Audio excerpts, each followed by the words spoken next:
a mi sada prelazimo na sledeću priču. Priča o ljudskoj dobroti, o potrebi da se pomogne drugome, da humanost i dalje postoji i potvrđuje primjer stomatološke ordinacije koja je našem sugrađaninu poklonila nove zube. Studio B bio je tu dok je Marko potpuno menjao svoj izgled. Završi fakultet, pomislio sam da ću moći naći posao i da će sve biti u redu. Aplicirao sam za mnoge poslove, jednostavno nije to urodilo plodom. Međutim, nisam ni sanjao da je zapravo problem u zubima, odnosno u izgledu.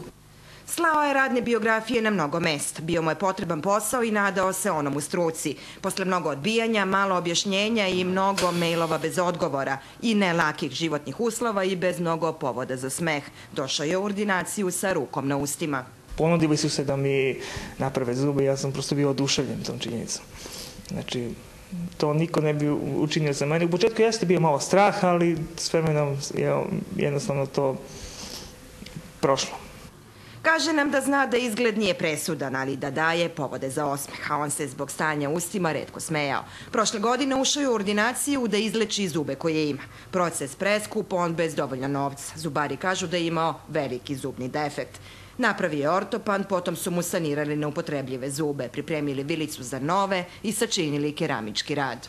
Zubi koji su mogli da se sačuvaju, mi smo ih izlečili, mi smo sanirali i dalje smo pristupili brušenju zuba, u stvari izradi nekih livenih kočića, brušenju zuba i na kraju smo dobili gotov keramički rad koji je Marko naravno dobio potpuno besplatno od strane naše stomatološke ordinacije i od strane zubne tehnike. Uštedeo je oko 2000 evra, izrotirao krug dobra među stomatološkim radnicima. I mi smo malo ljudi iz senke laboratorija, ali naravno, kao što kaže Maja, ne možemo jedni bez drugih.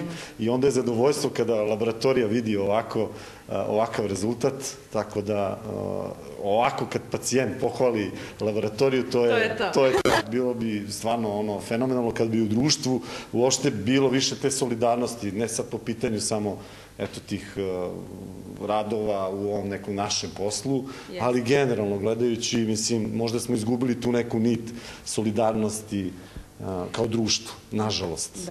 Da se lanac dobra ne bi prekinuo, a pitamo zubarku šta bi nju činilo srećno. Kakva je njena želja, jer kažu da se dobro dobrim vraća.